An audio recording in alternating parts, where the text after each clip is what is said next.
How did one of the safest countries in the world become one of the most dangerous? And what went wrong in the last 30 years? Guys, let's go into the office and let's go and talk about this and see what the hell happened. Hey fellow people, how did one of the safest countries in the world become one of the more dangerous countries in the world? What happened to South Africa effectively? What went wrong over the last 30 years? We're coming in, well, we are in election times and everybody's voting and everybody's hoping for difference and change and new parties and whatnot. What I've noticed is every election it tends to go back to the same old ways. Now, you can have a new party come into power tomorrow morning. It's not going to make any difference, because what I always tell people is the people that are running the country are not effectively just the government. It's all the people that are put in place in all the institutions. So in other words, the railways, there isn't anybody working in the railways. The railways are almost closed.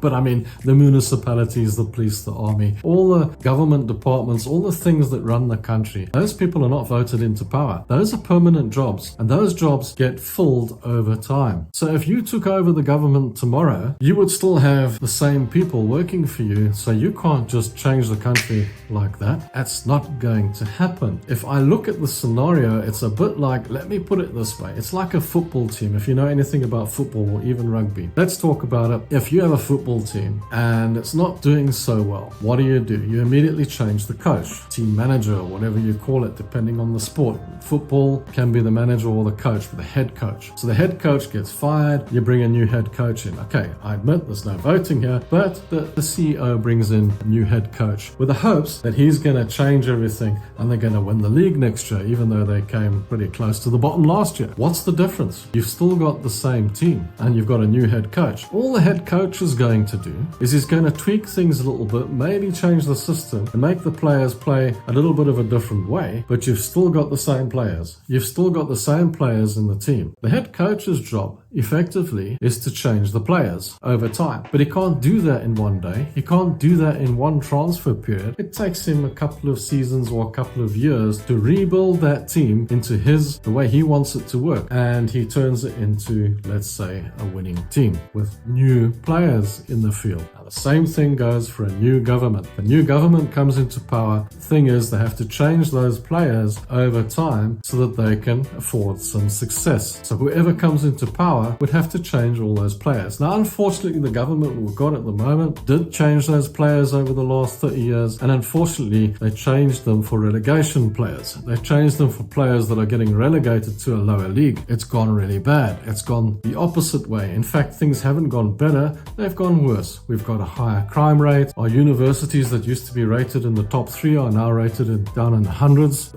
The north of the country, all the streets are full of potholes. I exclude Western Cape from this because Western Cape has actually been run pretty well. It's got all the traffic lights working, the roads don't have potholes, the homes are much safer, less security is needed in the suburbs than up north, and that sort of thing. But we do have normal crimes and drug crimes and muggings and that sort of thing. That will never go away, but that doesn't go away just about anywhere in the world where there's a democracy and not some kind of communist rule. But all I say is you can't change these things in a day, and what has caused our country to deteriorate to the situation that it's in at the moment, in my opinion, these are just opinions, these are not facts, but I feel that because the players that have been put in place were not the right people for the right jobs, and they maybe didn't know what they were doing, and I would hate to see you blame anyone but yourselves. You've screwed it up, and effectively it's not looking good. The players need to change. So somebody, whoever's in charge, needs to change the players to get this country back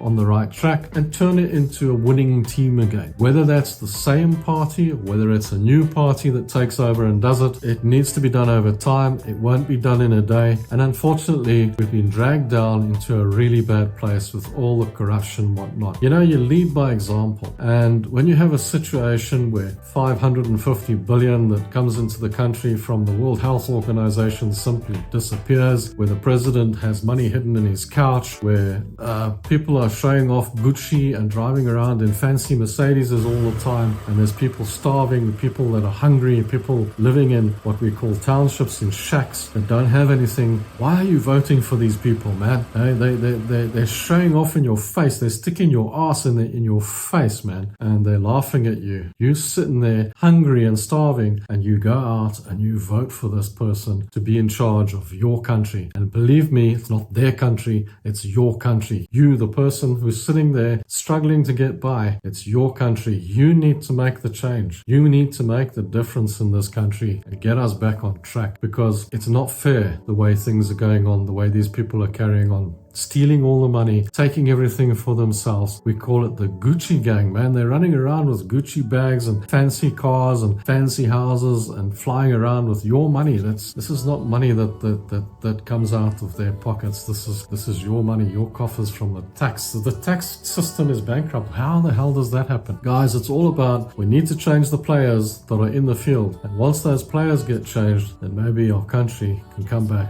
to what it's supposed to be. Guys, thanks for watching. I know it's a bit controversial, but it's just something that needs to be said. Don't forget to watch the last video. Until next week, cheers and bye.